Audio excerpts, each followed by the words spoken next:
103,4 DFM Radio Musik Asli Indonesia. Ya, DFM Mania balik lagi di talk show Inspirasi dan Mandiri, sesi ngopi sehat, ngobrol psikologi dan kesehatan. Dan kali ini kita udah terhubung dengan narasumber kita, Mas Pungki M. Kusuma SEMM, Business Coach Sahara Pelita Buana. Assalamualaikum pagi, Mas Pungki. Waalaikumsalam warahmatullahi wabarakatuh. Selamat pagi Kak Nurul dan DFM Pagi, Mania. apa kabar, Mas? Alhamdulillah baik sekali, luar biasa. Oke. Eh, Baik ya Mas ya. Dan tema kita pagi ini, Devemania menentukan dan menjalankan resolusi tahun 2024. Seperti biasa nanti Devemania kalau punya pertanyaan sesuai dengan tema kita pagi ini bisa langsung kirimnya ke WhatsApp di nomor 0811991034. Mas Pungki, ini pertama-tama mungkin bisa dijelasin dulu nih, apa sih itu resolusi? Nah, silakan Mas. Oke, biasanya resolusi itu memang dibuat atau dicanangkan di akhir tahun atau di awal tahun nih, Hmm, biasanya nih sama individu-individu atau para individu yang ada di masyarakat pada umumnya nih Kak Nurul. Kalau oke. resolusi itu sebenarnya pada diri sendiri terhadap harapan yang ingin kita capai di masa yang akan datang, itu kan dulu, janji pada diri sendiri sih, tepatnya seperti itu. Oke, jadi sebenarnya resolusi itu janji kepada diri Iya, sendiri, bukan resolusi foto ya, Mas ya? bukan, Di sini kan kalau resolusi foto itu kan hubungannya sama ukuran, kualitas gitu ya, tapi ini berarti janji iya, sama diri iya, sendiri. Oke, ini betul. berarti sebenarnya ada dua subbab lagi subchapter nih yang mau kita bahas. Yang pertama menentukan dan menjalankan resolusi 2024. Tapi sebelum ke sana, kenapa sih Mas kita perlu membuat resolusi ini? Why gitu, kenapa? Ya, Silakan Mas. ini sebenarnya, jadi ada sebuah riset yang dilakukan oleh Universitas Scranton di Amerika Serikat sana ya. Hmm, Jadi resolusi ini, pada umumnya kan semua orang melakukan resolusi, membuat resolusi gitu ya. Tapi pada kenyataannya riset yang dilakukan oleh Universitas Scranton ini di Amerika Serikat itu, ternyata resolusi itu berhasil dilakukan oleh seseorang yang konsisten hanya 8% yang mencapai goals-nya, yang mencapai resolusinya. Dan uniknya lagi nih Kak Nurul nih, hmm, jadi resolusi berhenti di 2 minggu pertama di awal tahun di bulan pertama. Jadi kalau kita buat Desember nih, di akhir Desember, pada umumnya biasanya 23% masyarakat yang melakukan atau berjanji pada diri sendiri terhadap resolusi yang ingin dicapai itu berhenti sebanyak 23%-nya Kak Nurul. Nah, jadi oke. kenapa kali kita untuk membuat resolusi ini yang tersistematis gitu kan, Bro. Oke. Sebentar Mas, tadi berarti dari riset itu yang berhasil cuma 8%. Aku mau make sure nih. Yes, Only 8%, 8%? akhir tahun. Nah, kita ini menjadi bagian dari atau tidak nih, gitu kan. Dan dari 8% itu tuh yang berhenti ada 23%. 23% di awal tahun di 2 minggu pertama. Oke. Tapi berarti kalau kita berkaca dari angka sebenarnya itu angka yang kecil ya Mas kalau aku bilang ya. Ya, jadi kalau misalnya 100 orang ya, logikanya Mm, 100 orang berkomitmen untuk berjanji melakukan resolusi gitu ya. mm. Jadi ini ya 8 orang yang berhasil menuntaskan resolusi itu di akhir tahun.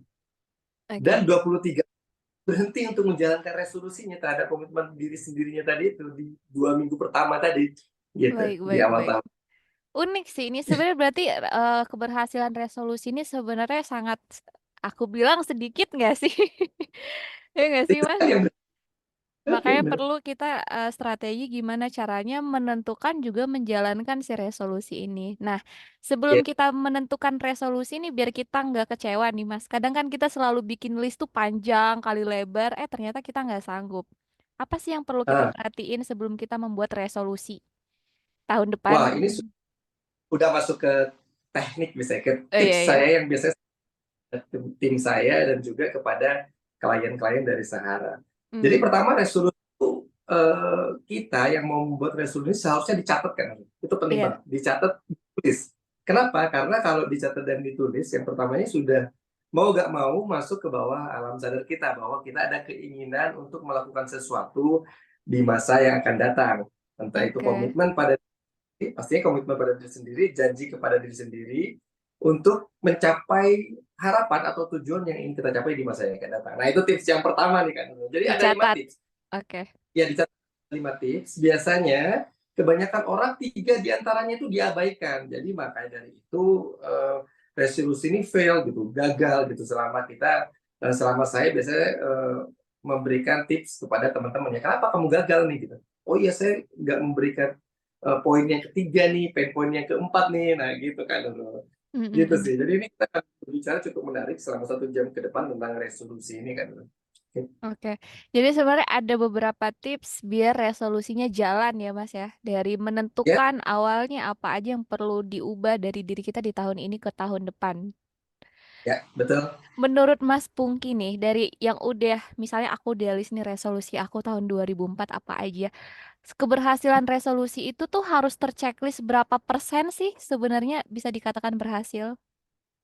Nah, sebenarnya itu masuk ke tips yang kelima nanti. Ketika kita sudah start and go, kita evaluasi tuh, ya. Jadi, Heeh. oke, saya 5 itu tadi kan dulu udah menanyakan. Jadi, yang pertama kita harus menulis atau mencatat apa yang ingin kita capai. Nah, Oke. yang kedua tuh poin yang paling penting kita itu tidak boleh terlalu general dalam menentukan resolusi. Jadi harus spesifik. Hmm. Misalnya resolusi saya tahun 2024 ingin menurunkan berat badan. Jadi pada umumnya menurunkan berat badan sebanyak 20 kg. Jadi tercatat spesifik, 20 kg-nya dicatat. Atau Oke. saya ingin tumbuh punya omset di tahun depan sebanyak 1 miliar. Nah gitu. Jadi spesifik 1 miliarnya. Nah, selain spesifik, di poin kedua ini, tadi kan sudah dicatat ya, poin kedua Iya. ada spesifik, dan juga kita harus melibatkan emosional kita. Kenapa kita harus mencapai resolusi yang sudah kita canangkan nih, yang akan kita canangkan nih. Misal, kalau saya nggak mencapai menurunkan berat badan 20 kilogram gitu ya, Hmm. saya akan tidak memiliki badan yang ideal. Jadi saya akan malu dengan teman-teman yang lain memiliki badan yang ideal. Jadi ada emosional. Kalau kita nggak berhasil tuh kita ada rasa malu pada diri sendiri. Jadi ada merasa kecewa pada diri sendiri. Nah, jadi hal itu yang menguatkan kita untuk mencapai resolusi yang kita inginkan, Kak Nurul. Jadi poin kedua ini penting banget nih. Jadi Mm-mm. satu spesifik, poin yang keduanya selain spesifik, kita harus melibatkan emosional dalam diri kita gitu. Oke. Jadi kalau kita berhasil, kalau nggak berhasil kita gimana gitu rasanya. Nah, gitu sih kan. Mm-mm. Oke, Libatkan berarti yang pertama tadi harus dicatat dulu, terus jangan terlalu general alias harus spesifik resolusinya ya, apa, and then yang ketiga ya. melibatkan emosional kalau misalkan kita tercapai seperti apa dan kalau misalkan enggak tuh gimana gitu biar lebih termotivasi lagi ya Mas ya. Tepatnya sih poin kedua itu spesifik dan melibatkan emotional bond. Nah, gitu sih. Oke, itu poin kedua berarti. Poin kedua, betul, betul. Oke, oke. Kalau poin ketiganya? Nah, poin ketiganya kita harus mencatat langkah-langkah konkret apa yang bisa membantu kita untuk mencapai resolusi yang spesifik tadi. Misal ya, Hmm. saya kasih contoh. Langkah-langkah ini harus reasonable nih kan, nggak boleh kita bikin langkah-langkah konkret ini terlalu mengawang-awang gitu, yang nggak mungkin Mm-mm. kita bisa lakukan gitu ya. Jadi contohnya yang ketiga, poin ketiga ini, buat aja 3 sampai 5 langkah konkret gitu ya. Misal tadi saya mau menurunkan berat badan menjadi 55 kilogram ya, sekarang jadi 75 gitu, biar saya memiliki badan yang ideal gitu ya. Ini bukan body shaming ya, tapi contoh-contoh yang Iya, iya. gampang kita buat gitu. Nah, misalnya pertama saya akan melakukan bangun pagi setiap hari dan saya akan jalan kaki selama 1 jam. Nah, itu langkah pertama. Hmm. Yang kedua, misalnya saya akan mengurangi makanan yang banyak mengandung tepung, gula, dan juga minyak. Nah, gitu. Jadi, langkah yang ketiga, saya akan menggunakan pola makan 3 kali sehari maksimal. Nah, misalnya, jadi pagi misalnya sarapannya dengan roti dan susu, siang saya baru nasi, makanan berat, baru malam jam 7 malam saya akan makan berat. Nah, gitu. Seperti itu, kira-kira langkah konkret yang harus kita lakukan. Jadi, reasonable, harus masuk akal yang kita bisa lakukan gitu. Jangan cuman ngawang-ngawang misalnya, oh saya akan melakukan fitness, wah tiap seminggu 3 kali, belum tentu kita melakukan itu karena dengan Iya. kesibukan kita ya. yang rasional aja, yang kita bisa lakukan, tapi kita konsisten menjalankan itu sih kan, Nurul. Gitu. Oke, Karena berarti aja udah nanti, gitu. udah ada tiga ya, udah ada tiga tadi menentukan resolusi. Yang pertama dicatat, terus jangan terlalu general, alias harus spesifik serta melibatkan emosional, dan langkah-langkah Ya, konkretnya apa. Ini sih berarti miripnya visi misi ya Mas ya, visinya apa, terus langkahnya apa, misinya ya, seperti apa. ya, Pak. Yes, betul sekali. Oke. Nah Kayaknya terus Nurul udah bikin, ya, gimana Mas? udah bikin, kan Nurul udah bikin resolusi nih kayaknya nih. Nah ini masalahnya belum Mas. Sebenarnya Oh, aku belum. dari dulu-dulu kalau resolusi tuh aku apa namanya timingnya nggak jelas kalau aku ya orangnya. Tapi Ya, sebenarnya ya, membuat resolusi itu di akhir tahun ya Mas ya. Sekalian kita evaluasi terus nextnya kita mau ngapain gitu ya. Apa sebenarnya ada nggak sih timingnya buat resolusi ini? ya, kalau kita bicara sejarah, Hmm. resolusi ini awalnya sebenarnya sudah ada di 2000 tahun yang lalu Kak Nurul, pada saat zaman Babilonia kuno. Resolusi ini, tadi Kak Nurul nanya timeline ya. Iya iya. Resolusi ini jadi pada saat festival Atiko dibuat untuk perayaan musim panen Jeremy ya, kalau nggak salah itu di setiap awal tahun di bulan Maret Kak Nurul. Jadi dulu tuh sebenarnya resolusi itu dibuat oleh masyarakat Babilonia lama itu di bulan Maret. Mm-mm. Jadi kita eh, majunya zaman saat ini ya, jadi resolusi itu di akhir tahun aja atau di awal tahun aja dibuatnya oleh masyarakat modern saat ini. Seperti itu sih Kak Nurul. Jadi Oke. timelinenya kapan? Resolusi ini janji pada diri sendiri yang kita harus komitmen untuk menjalankan itu pada periode tertentu, pada intinya seperti itu ya. Tapi pada umumnya kan akhir tahun atau awal tahun resolusi itu Hmm, dibuat gitu baik untuk baik. time-nya. Ini kalau ngomongin resolusi juga nih Mas Pungki, di luar sana tuh banyak banget orang yang istilahnya memandang sebelah mata apa sih nggak penting deh kayaknya gitu. Ya udah jalanin aja. Nah, aku pengen tahu nih Mas bedanya apa sih orang yang punya resolusi sama orang yang ya udah gitu. Hidupnya nggak ada Ya, resolusinya gitu. ini menarik juga nih. Jadi kita ya udahlah, hidup kita nge-flow aja deh, gak usah terlalu kita ambisius menjadi Mm-mm. perfect gitu. Nah, ini balik ke diri sendiri ya. Orang aja yang membuat resolusi itu yang berhasil aja 8%. Gimana yang nggak membuat perencanaan ke depan supaya dirinya lebih baik dari tahun kemarin atau hari-hari kemarin gitu ya. Kita kan Iya. sebagai manusia juga, harus lebih baik dari hari kemarin. Nggak boleh kita terus-menerus malah hari esok tuh lebih buruk atau lebih nggak baik lagi dari hari-hari kemarin gitu ya. Menurut saya baiknya resolusi itu dibuat. Sesimpel-simpelnya resolusi, semua orang pasti punya komitmen terhadap dirinya sendiri. Kita nggak usah terlalu berpikir jauh deh. Besok saya harus lebih baik dari hari ini. Apa contohnya? Ya oke, saya misalnya besok saya harus bangun pagi, saya harus sholat subuh di masjid. Nah ini kan komitmen ya sebenarnya. Mm. Resolusi kita step by step daily yang harus kita lakukan. Karena kita punya goals yang panjang ke depan. Nah gitu sih Kak Dodo. Jadi semua orang pasti punya resolusi. Gak mungkin nggak punya. Kalau kita hanya nge-flow aja, ibaratnya begini, ikan aja melawan arus untuk mereka biar hidup. Kalau yang ngikutin air berarti ini ikan sudah mati nih sebenarnya nih. Jadi nggak Mm-mm. tahu arah hidup mana, dan akhirnya dia ya udah saya ngikutin aja dah, mau kemana aja deh. Ya udahlah kita ngikut aja deh. Takdir kita udah diatur ya, belum tentu gitu juga gitu ya. Kita Iya aja iya nggak tahu benar. takdir apa gitu kan ya. Nah Mm-mm. kita menurut terbaik pada diri sendiri gitu sih. Oke. Jadi sebenarnya resolusi itu yang mengarahkan kita ya Mas ya. Ya, resolusi itu keinginan kita punya misi atau visi ke depan yang ingin kita capai. Mm-mm. Inilah keinginan-keinginan inilah yang membuat kita menjadi hidup ya, menjadi giroh kita, menjadi semangat untuk menjalani hidup gitu. Jangan cuman oh ya udahlah, saya udah putus asa nih, saya udah jalanin begini aja lah gitu. Jadi ya udah, kita akan mati pada waktunya akhirnya seperti itu. Yang tidak kita inginkan gitu ya. Oke oke. Mas Pungki, tadi itu kalau Oke, kita udah catat tiga ya, berarti ya, menjalankan resolusi tahun depan yang pertama dicatat, terus spesifik serta melibatkan emosional dan ya, langkah-langkah konkret apa yang perlu kita buat mencapai tujuan itu atau resolusi itu. Ini ada pertanyaan ya, dari WhatsApp, aku langsung bacain aja kali ya, Mas Pungki ya. boleh. Oke, ini dari Dila di Bidara Cina. Assalamualaikum Kak Oke, Nurul. Resolusi tahun depan aku itu pengen konsisten menabung. Sebenarnya sudah aku terapkan sejak tahun ini, nabung dana darurat, tapi kayaknya tiap hari darurat. Mau minta tips dari Mas Pungki dong Kak, usaha-usaha seperti apa yang harus aku lakuin buat memperbaiki resolusi aku tentang menabung. Silakan Mas oke. Pungki. Ya, ini sebenarnya jadi terima kasih Kak Dila pertanyaannya nih, bagus banget. Jadi ini eh, kalau berdasarkan riset yang dilakukan oleh katadata.com ya, memang Mm-mm. menabung itu masyarakat Indonesia dari 1.646 responden ini boleh dicek tuh, menabung menjadi resolusi nomor 2 terbesar yaitu 61% kan. 61%. Lebih banyak Heeh, lagi gitu ya. heeh.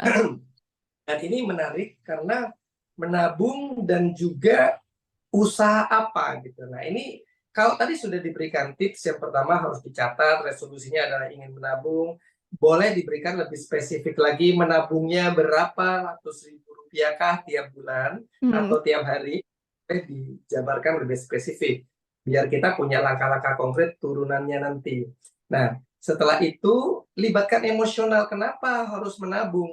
Apakah punya tujuan mau haji, Mm. furoda misalnya, Iya. atau umroh di tahun depan misalnya. Nah, ini lebih spesifik melibatkan emosional atau mungkin mau menikah tahun depan misalnya. Nah, ini lebih spesifik ya. Dan melibatkan emosional. Nah, baru langkah-langkah konkretnya menabung tadi kalau misalnya contohnya mau 100.000 sehari. Sementara gaji saya misalnya di kantor saat ini 5 juta per bulan. Biaya hidup dalam 1 bulan di Jakarta kurang lebih 4 juta rupiah. Jadi saya punya tabungan 1 juta rupiah misalnya setiap bulan. Kalau dananya tiap hari dana darurat. Dan pingin ada usaha apa yang bisa eh, membantu untuk menabung. Kalau usaha tips saya pertama, ide usaha ini pasti merupakan problem solver. Ya. Solusi dari market yang ada. Libatkan ekspertisnya apa yang dipunya oleh Kak Dila. Kak Dila misalnya ekspertisnya sekarang mengajar. Ya udah Kak Dila coba bikin les, coba bikin private matematika misalnya kalau suka mengajar ya dan ahli dalam bidang matematika, bidang tertentu misalnya. Atau Kak Dila sukanya MC, ya udah coba buka peluang untuk menjadi MC di pernikahan, di hajatan orang. Nah, ini kan menjadi penghasilan tambahan ya untuk membantu menabung dari yang goals tadi yang diinginkan atau resolusi yang diinginkan. Begitu sih Kak Nurul. Jadi lebih spesifik lagi, tolong dibantu Kak Dila. Mungkin spesifiknya berapa rupiah tiap bulan Mm-mm. atau tiap hari, kan? Dan kenapa harus menabung? Jadi ada emosional yang dilibatkan. Jadi kita mau nggak mau harus mengejar tabungan itu harus ada tiap bulan. Karena tadi ada kata kunci, kalau saya bilang ada elephant word ya, yang sangat besar di sini karena tiap harinya ada darurat, tiap bulannya ada darurat gitu ya. Mm. Jadi kita perlu perlu memilah dulu nih Mm. kedaruratan kita menabung mana gitu. Jadi ada emosional yang dilibatkan. Gitu sih Kak Nurul, biar kita langkah-langkah konkretnya clear nanti ke depannya. Gitu sih Kak Oke. Dila, dan Eh, semoga sukses ya. Oke, gitu buat Dila di Bidara Cina semoga membantu. Jadi tadi harus spesifik nabungnya berapa ya Mas ya? Terus juga Ya, libatkan emosional biar lebih ya, semangat lagi nabungnya. Terus tadi ya, sebagai apa namanya problem solvernya dari Mas Pungki mungkin bisa dicari penghasilan tambahan kalau setiap hari dana darurat, tiap hari darurat gitu ya, ya Mas ya. Oke, iya betul. ini ada lagi dari WhatsApp langsung aku bacain ya Mas ya.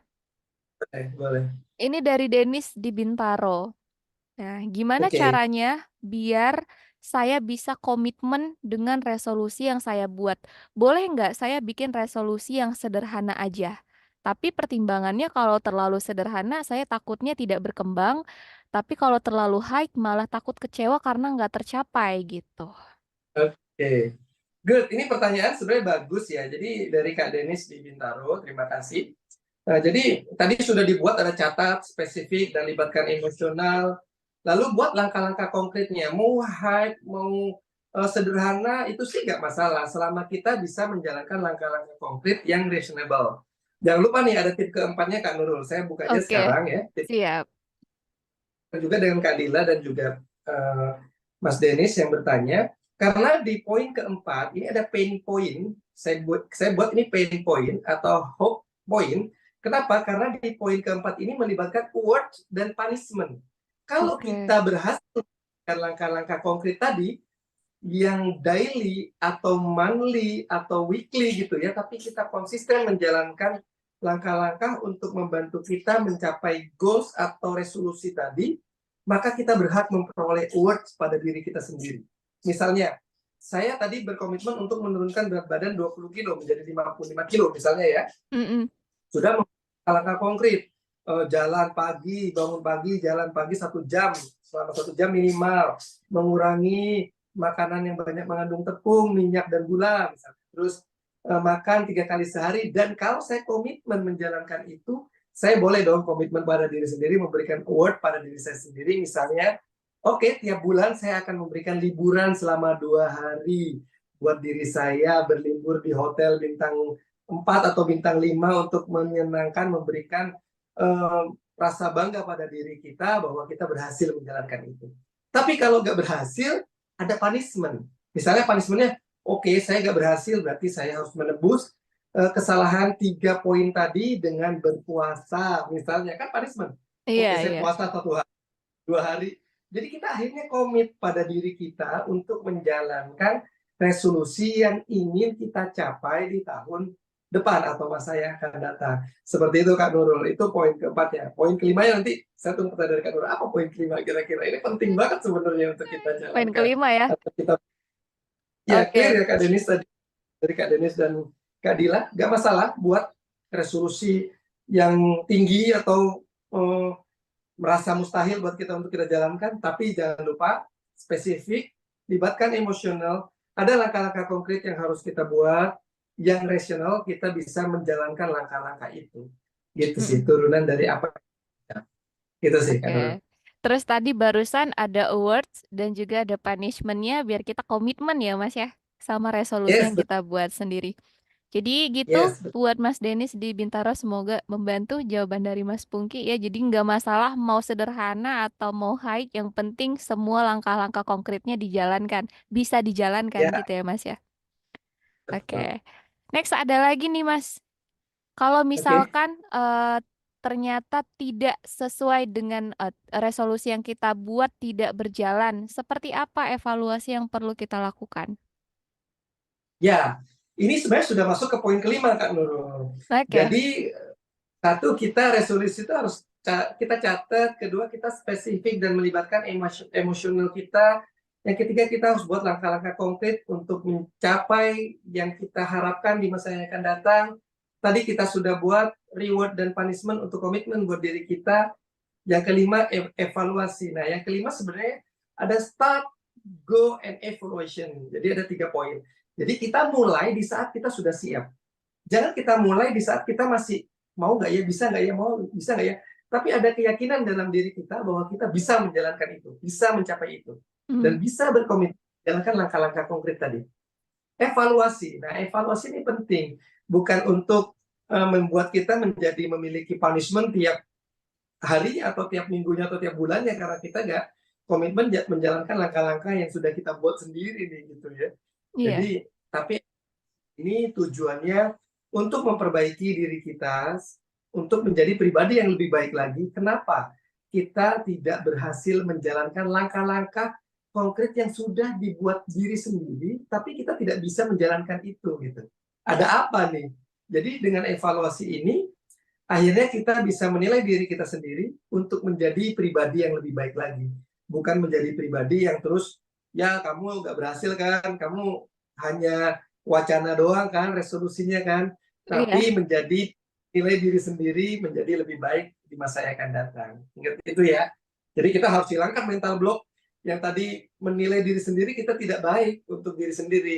Jadi kita adalah diri pribadi yang baik, yang sukses, dan kita berkomitmen untuk menjalankan apa yang sudah kita canangkan. Itu sih Kak Nurul, Oke. 5 poin penting untuk kita buat dalam resolusi. Oke, sudah komplit berarti ya Mas Pungki ya. Tapi aku penasaran, tadi ada sempat Mas Pungki singgung soal menabung, itu sebenarnya resolusi kedua paling banyak. Nah, yang pertama tuh apa Mas? Pertama, pendapatan Kak Nurul.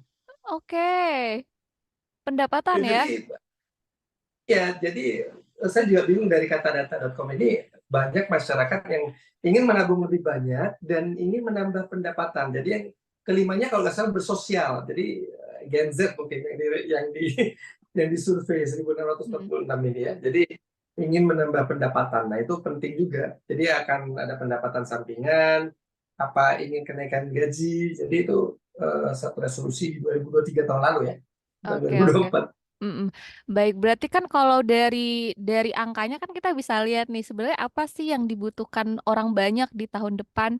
Nah, ini berhubungan sama pertanyaan yang mau aku tanya sekarang sama Mas Pungki. Seperti apa sih, apa aja yang perlu kita siapkan untuk menghadapi tahun depan? Mungkin gambarannya tahun depan tuh uang segini nggak cukup nih, jadi lo harus nambah pendapatan. Atau misalnya tahun depan tuh semua udah serba digital, jadi lo harus melek sama teknologi itu gimana? Silakan Mas Pungki. Dan ini saya bahas dengan beberapa teman-teman HIPMI kemarin, Hmm. himpunan pengusaha muda di Depok, di Jawa Barat ya. Tahun depan adalah tahun yang penuh dengan challenging buat kita, saya bilang begitu. Kenapa? Karena tahun depan itu pertama, kalau kita bicara selama 12 bulan dari bisnis atau kehidupan kita nih, Mhm. Februari kita akan dihadapi dengan pesta demokrasi yang luar biasa, Iya, 2020. Investor dan beberapa pihak lain terhadap bisnis pasti ngerem untuk berinvestasi di mana karena menunggu siapa presiden pilihan masyarakat, apakah pro terhadap pengusaha atau tidak. Nah, ini menjadi salah benar. satu analisa dari satu itu. Kedua, menjelang 2 bulan kemudian di bulan April itu kita sudah memasuki Ramadan, ya, Iya. bulan puasa dan kita sudah siap-siap untuk Lebaran. Nah, ini challenging yang kedua selama 2024. Challenging yang ketiga di bulan Juli kita akan memasuki masa sekolah baru buat anak-anak. Jadi orang tua ini sudah mulai mengeluarkan uang yang luar biasa untuk investasi pendidikan buat putra-putrinya. Mhm. Lagi-lagi Kalau boleh Nurul ulang lagi, ada beberapa tips tadi dari Mas Pungki buat DV Mania berhasil buat mencapai resolusi tahun depan tahun 2024. Yang pertama DV Mania harus catat dulu semua apa aja resolusi yang DV Mania perlukan ya. Terus juga spesifik langkah-langkah konkretnya, award dan punishment serta evaluasi. Oke, monggo dilanjut lagi Mas Pungki. Tadi. tadi sorry keputus ya, Februari pesta demokrasi, April kita Ramadan, dan Mei kita ada Lebaran insya Allah, dan bulan Juli kita ada sekolah, pendidikan, investasi yang lebih Hmm. besar. Kita ada sedikit lega di bulan Agustus, September, Oktober, November, dan Desember. Nah, penuh challenging. Pertanyaan Kak Nurul tadi, apa yang perlu Siapkan. disiapkan gitu? Benar. Oke, kita persiapkan dulu mentality kita. Ingat, kita adalah sebagai manusia yang penuh dengan kebermanfaatan buat banyak orang, dan kita adalah sebaik-baik manusia dari bermanfaat buat banyak orang. Ingat hadis itu aja. Pertama, jadi kita tidak boleh menilai diri kita itu kita adalah manusia yang gagal. Itu harus dihilangkan dulu. Oke. Jadi kita harus tahu bahwa kita adalah mental pemenang. Apapun yang kita harapkan di tahun depan dengan challenging eh, yang akan banyak di tahun 2024, kita pasti menjadi pemenangnya. Kita Ya. pribadi pasti memenang. Itu yang pertama kita canangkan. Resolusi apapun pasti kita akan dapat kalau kita komitmen menjalankan langkah-langkah konkret tadi dan reasonable ya. Iya, iya. Jadi kalau Kak Nurul misalnya, oke, saya ingin memiliki penghasilan di tahun 2024 sekarang 2 kali lipat dari sekarang, tersebut angka misalnya 20 juta atau 30 juta gitu, spesifik. Karena Kak Nurul ingin ada melakukan ibadah umroh di tahun Desembernya, di akhir Iya. tahunnya atau November, seperti itu. Ya, kita harus komit dengan langkah-langkah tadi. Oke, saya punya expertise di psikologi, saya punya expertise untuk menjadi pembicara, MC, dan lain sebagainya. Itu bisa menjadi tambahan penghasilan kita, karena ingat penghasilan tambahan tadi menjadi resolusi yang paling besar ya, Iya, dan iya. menabung menjadi besar kedua ya, 61 dan 41 kalau nggak salah. Kalau nggak terbalik ya 2 poin itulah, Mm-mm. 61 dan 41 tadi. Nah, tapi surveinya itu multiple choice ya Kak Nurul, jadi boleh memilih beberapa item gitu. Oke. Ya gitu. Jadi hal-hal itulah yang perlu kita siapkan. Diri kita siapkan dulu, kita menjadi lebih baik dari tahun ini, tahun 2023, dan kita harus yakin bahwa kita bisa menggapai resolusi yang sudah kita canangkan. Ingat poin-poinnya tadi, hanya 8% loh yang berhasil komitmen dan sukses menjalankan resolusi yang dicanangkan untuk masa depan.